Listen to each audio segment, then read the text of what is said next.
This is Mary Dudley. This is for AEP 855 for Module 7. The first question we were asked is, what is the human resource framework according to Bowman and Deal?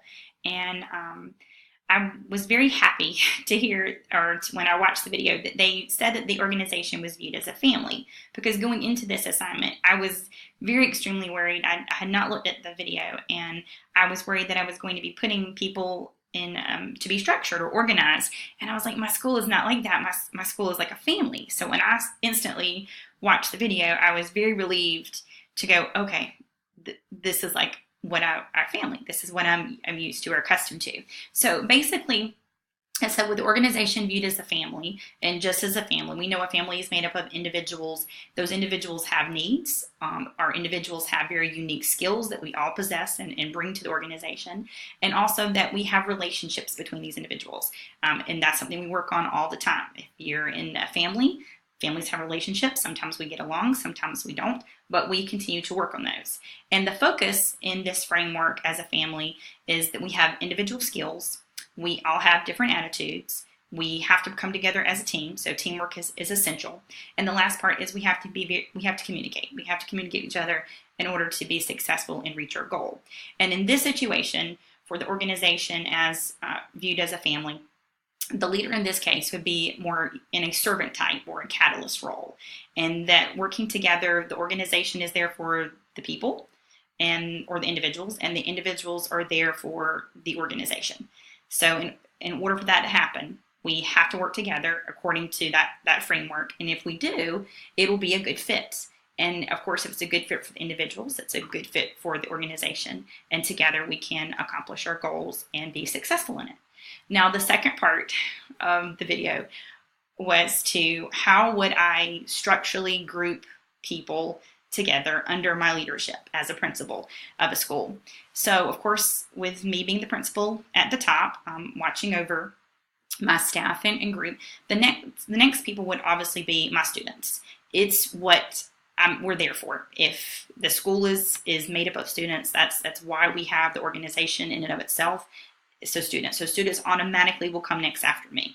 Again, it is why we are there. The next part would be our parents. If you're there for the students, you essentially are there for our families. Our families know our students. You are working in very close conjecture with families to work on their child's academic and social and emotional development and growth. So they have to be next in that positioning or that structure. The next would be the community. I really believe in that because the students and the parents make up our community. In essence, the school is there for the community. It's why we're there. It is to create young learners and leaders to grow up within our school districts, to grow up within our communities, to undoubtedly to give back into their community. So we have to have community next after students, parents. It would have to be them because it's why we're there. It's what we do. It is to help make the community a better place. And the only way to do that is if you work with students and parents. And if you do those two things, you will affect your community in a positive way. After I had put community, I did put teachers. Teachers help make that possible. Without teachers, we don't have students learning or helping parents or our community. So I really believe that teachers would be next in that position. We are there to teach those young learners. Next after that, and I almost wish we could put them together, would be my paraprofessionals. I work with a paraprofessional, my instructional assistant, every day. I'm very fortunate to have a paraprofessional in my classroom, and I view her as my equal. I don't see her as any less. The only reason is she's just not licensed to teach. She can do what I do very well, actually. So I really feel like they should be right next to a teacher, or if not right, equally with them. They're a part of our team. They're a part of our staff build up. A lot of times they may not come to some meetings, but I really make a point to treat them, or to treat my instructional assistants or anyone in that building as equal as I would with another member of the staff as a teacher. I don't see them as above a teacher being above them at all. The next part would be our office staff.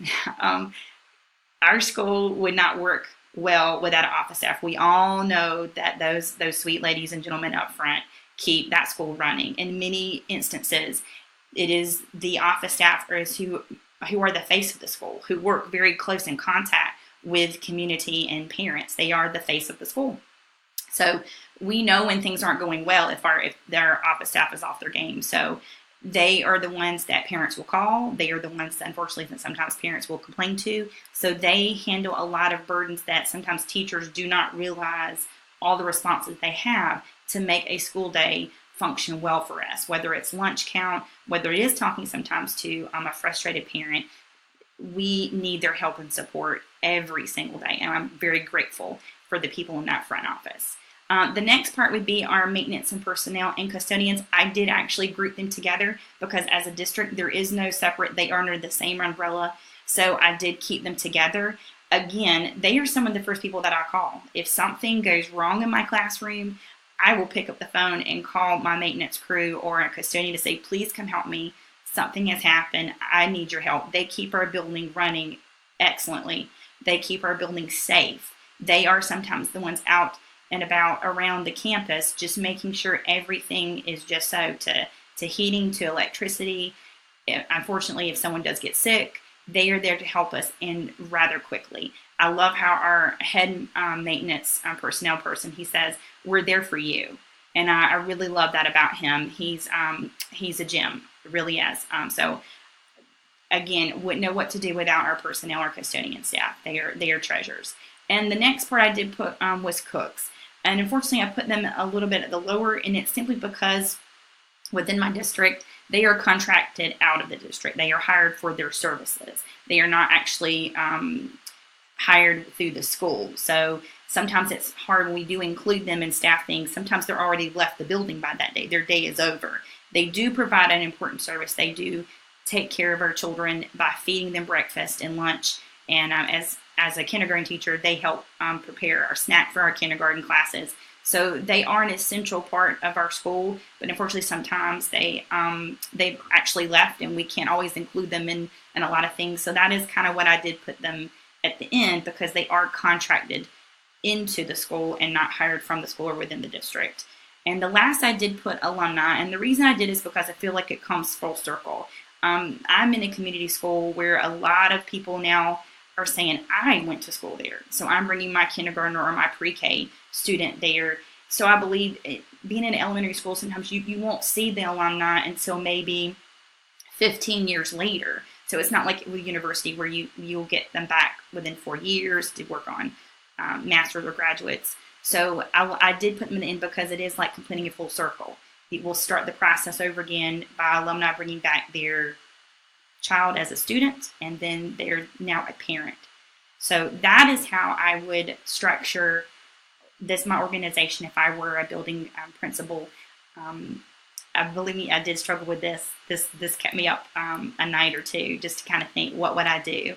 But I believe that this framework actually worked, and I think it's very similar to what I see at my own school, but this is simply what I view it. And I think we would do a very good job. And I think as a team, we would reach a lot of goals. Definitely have a shared vision. So thanks so much. I enjoy listening or hearing from you and reading your comments and your feedback. Thank you so much.